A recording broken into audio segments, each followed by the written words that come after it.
हरे कृष्ण आसतु आज अनंत भक्ति सुधा चैनल रे शुणा सुंदर गोटे गल्प राजकुमारी एवं जड़े साधु वैराग्य विषय गोटे सुंदर गल्प आसतु शुणा।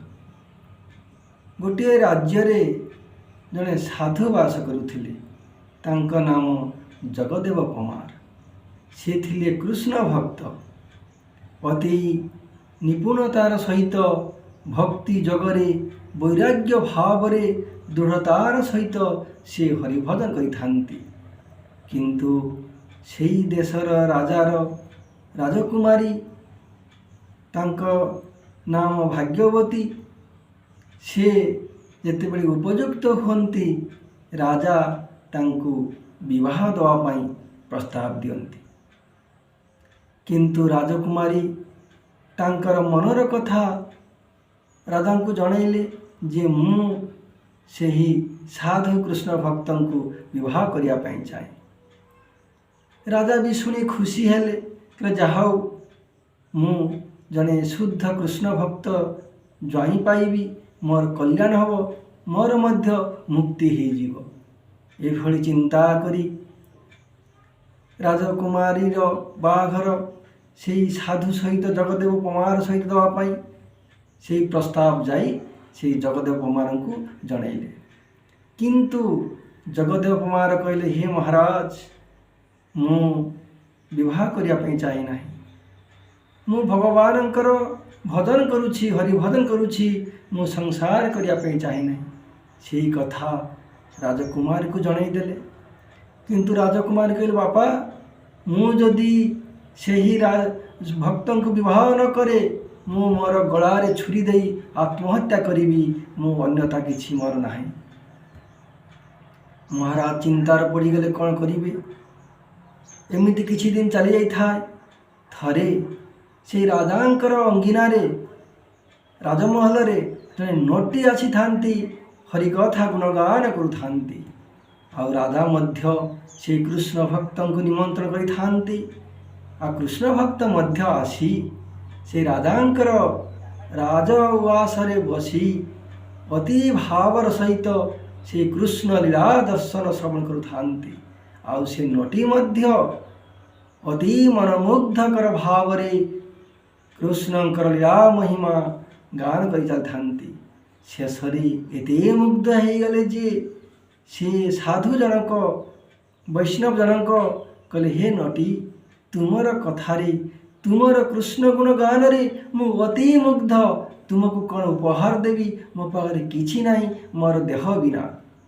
आ तुम यदि चाह मुझे मोर माने मोर जीवन को मध्य तुमको दे देवा पाई चाहे। आ नटी सेतेबेले हसी हसी कहले ठीक अच्छी साधु तुमर मस्तक मत दियंतु। सांगे सांगे साधु कौन कले निजर मस्तक को काटी नटी चरण रे दे। ये समस्त रहस्य राजकुमारी घर मध्य राजवास मध्य बसी झरका मध्य दे सब कथा देखु थांती। हठात एभली जे तांकर स्वामींकर मुंड काट देखी से क्रंदन करवा चित्कार कर चलिले। कहले हे बाबा मोर मोर स्वामी मृत्यु हो गला मु कौन करी एभली भाव रे चित्कार कर चलिले। शेष राजा बहुत बुझेले किंतु कौन प्रकार रे राजकुमारी बुझा पाई नाराज। कहले मते से मोर स्वामींकर मुंड मते दिंतु मु चाहे। जाओ राजा कौन उपाय न पाई से साधुर मुंड आनीदेले।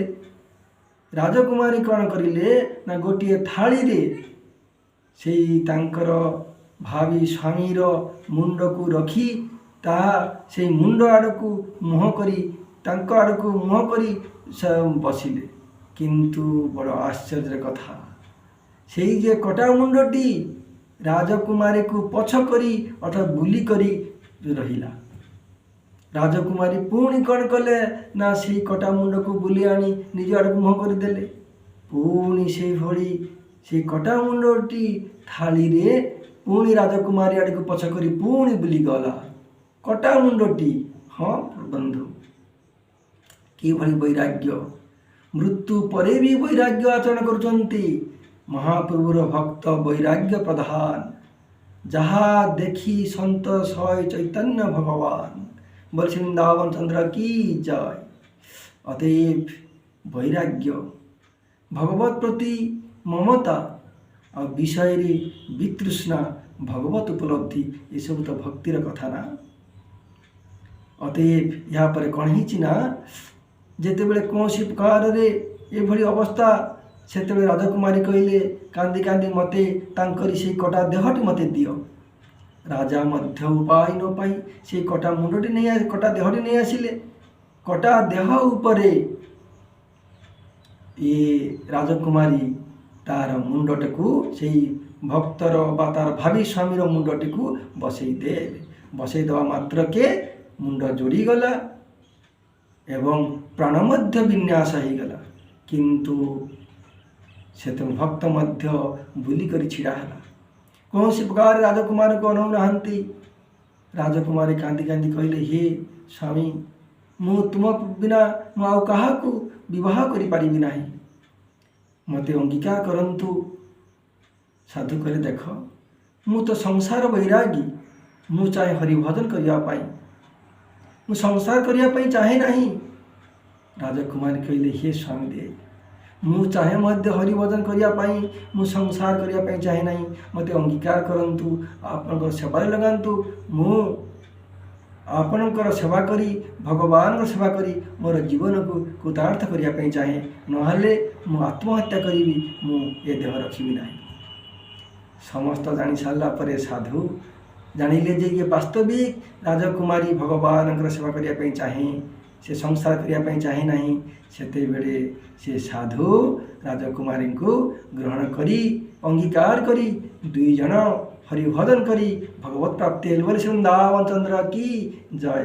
ହରେ କୃଷ୍ଣ। ଭକ୍ତବୃନ୍ଦ, ବନ୍ଧୁଗଣ, ଅତଏବ ବୈରାଗ୍ୟ, ଏଇଭଳି ଭାବରେ କଠୋର ନିଷ୍ଠା ବୈରାଗ୍ୟ ଗ୍ରହଣ କରି ଭଗବାନଙ୍କର ଭଜନ କରିଲେ ଆମେ ନିଶ୍ଚୟ ଭାବରେ ଭଗବତ ପ୍ରାପ୍ତି ହେବା, ଏଥିରେ କୌଣସି ସନ୍ଦେହ ନାହିଁ। ହରେ କୃଷ୍ଣ, ହରେ କୃଷ୍ଣ।